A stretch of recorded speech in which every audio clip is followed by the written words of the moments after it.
the individual nature. I like the fact that you're in there and it's you alone against one person, your opponent, and you have to use your physical, your mental, everything against. It's like any other sport except for the fact it's split second. You have to think fast. I like the contact nature of it. I like that kind of thing.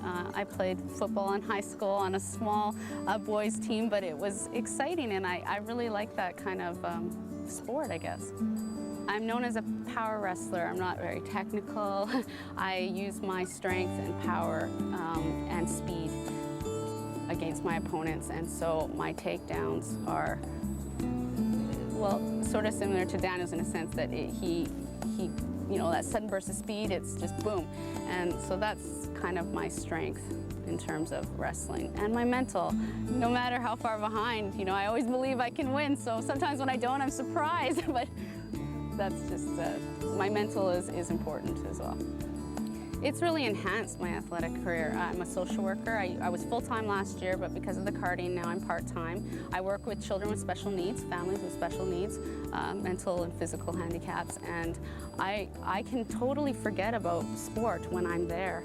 And see, the sector of special needs is not really, it's kind of like wrestling. It's not really that mainstream, and so there's a lot of pain and suffering that these families are going through, and I enjoy when they say to me, you know, you really helped me. That gives me personal satisfaction. And it's funny because you don't get that a lot, and especially in social work, there's such, you know, terrible stories you always hear, but I really love my job, and it's enhanced my wrestling. Four-time national champion Jennifer Riz in blue in tough today against three-time national champion Erica Sharp of the University of Calgary Women's Wrestling Club in red. Well, and here we have two of probably the most accomplished Canadian wrestlers other than Christine Nordhagen. Both have medaled at the World Championships. Erica had a lower weight class in the past. Both very confident, very strong, very exciting. This is round two. Riz leads 2 points to 1. Here Erica's in with a nice ankle pick. She caught Jennifer a little bit off balance, got the angle on her, was able to take advantage of that, and here she'll try to turn her over to her back. Erica Sharp is a true veteran of this sport. She was on the first team to represent Canada at the World Championships back in 1993.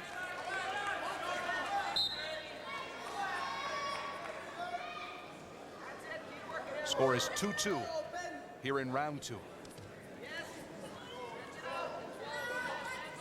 Here we see Jen in on another single leg takedown.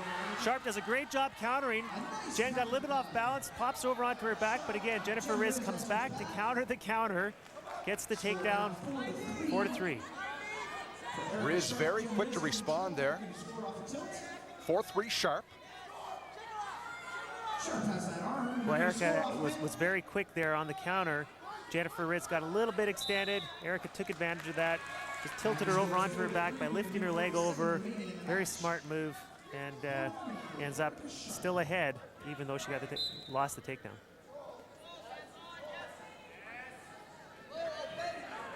Late here in round number two, fatigue starting to play a part. Well, here Erica gets a little bit off balance. She tried a foot sweep. Didn't connect with Jennifer's foot. Gets in a bit of a tough position here. No point scored there. 4-3 still for Sharp in red over Riz. Well, and what I find really exciting about these matches, Bruce, is the level of technical ability is so high now in women's wrestling in Canada. You know, 8 years ago, when we saw these types of matches, you didn't see the same level of technical ability. Really exciting, very good technique, and some of the best technique in the world for women's wrestling. And there seems to be a real constant flow of action in women's freestyle wrestling. Well, they're not as tentative as the men, not as defensive. And the matches, yeah, they're a lot more sort of all out, a lot more action, a lot more scoring. And it's just great for our sport. Time ticking down here in round number two. Jennifer Riz needs a point to tie this. It is 4-3 Erica Sharp. Riz, the defending champ. Erica is doing a great job of just continuing the motion, continuing to do what she has to do, doing what worked for her early in the match. A lot of times when you get ahead, you sort of get defensive. Erica's not doing that at all. She's continuing to move forward, continuing to make shots, and that's exactly what she should be doing in this case. Again, the pressure on Jennifer Riz in blue. She needs the point to tie this up. Erica in, and again on another single leg takedown. Jen does a good job countering. Makes a counter attack here, but in a little bit too low. Her head's in a bad position. 15 seconds remaining. And this is where all the conditioning, all the work that you did all year pays off. And it does pay off for Erica Sharp. She holds on for victory and is your champion.